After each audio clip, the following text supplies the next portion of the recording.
গাড়িটা আমার কাছে আসছে, এটা 2 দিন হয়েছে। আমার ভালো লাগতেছে গাড়িটা চালাইতে, সব কিছু ওভারঅল সবই ঠিক আছে।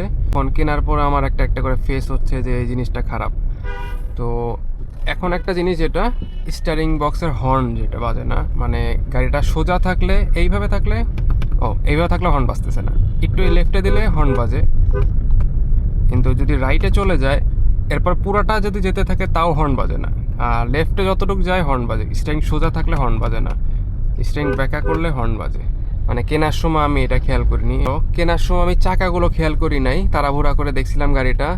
তো যখন গাড়িটা সকালবেলা ডেলিভারি নিতে যাব, তখন দেখি যে গাড়ির টায়ারের অবস্থা খুবই বাজে কন্ডিশন। মানে এটা রিস্কি টায়ার, আর রিমটাও লাগাইছে বড় সাইজের 17 ইঞ্চি। একটা টায়ারের দাম তো 17 ইঞ্চি, বিশাল। তো কিছু জিনিস আমাকে না দেখে কিনতে হয়েছে গাড়িটা। আমি শর্ট টাইমের জন্য গাড়িটা দেখছিলাম, খুব অল্প সময়, হয়তো 15-20 মিনিট গাড়িটা আমি দেখছি, দেখে ভালো লাগছে ওভারঅল সব কিছু, গাড়িটা আমি বুক করে ফেলছি। সকালবেলা নিব, নেওয়ার সময় দেখি চাকাটা খারাপ।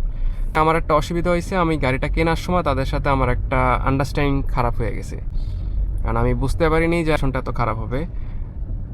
আমি নেমে একটু চাকাটা দেখাই জাস্ট আপনাদের।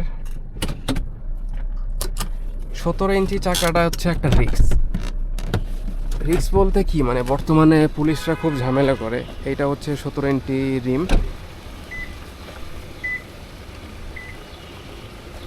ওভারঅল যা আছে কোনো অসুবিধা নেই, কিন্তু চাকাটার জন্যে আমার অনেক পেন খাইতে হবে, কারণ এই চাকা বিট অলরেডি নষ্ট হয়ে যাচ্ছে।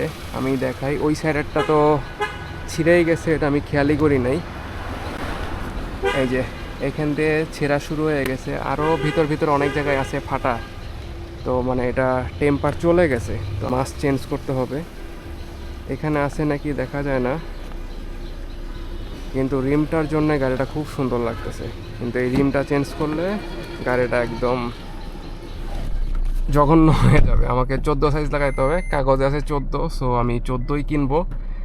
এর আগের গাড়িটা আমি বিক্রি করে দিলাম, হচ্ছে আমার চাকা বড় ছিল, আমি এই চাকা বড় রাখবো না, চিন্তা করছি মডেলটা আপ করি, চাকাটাও চেঞ্জ করে ফেলবো নতুন গাড়ির সাথে। তো এখন আমি আবার সেই ভেজালের গাড়ি কিনছি, যে চাকা বড় গাড়ি, তো আমাকে আবার সেই ছোট চাকার গাড়ি বানাইতে হবে এখন।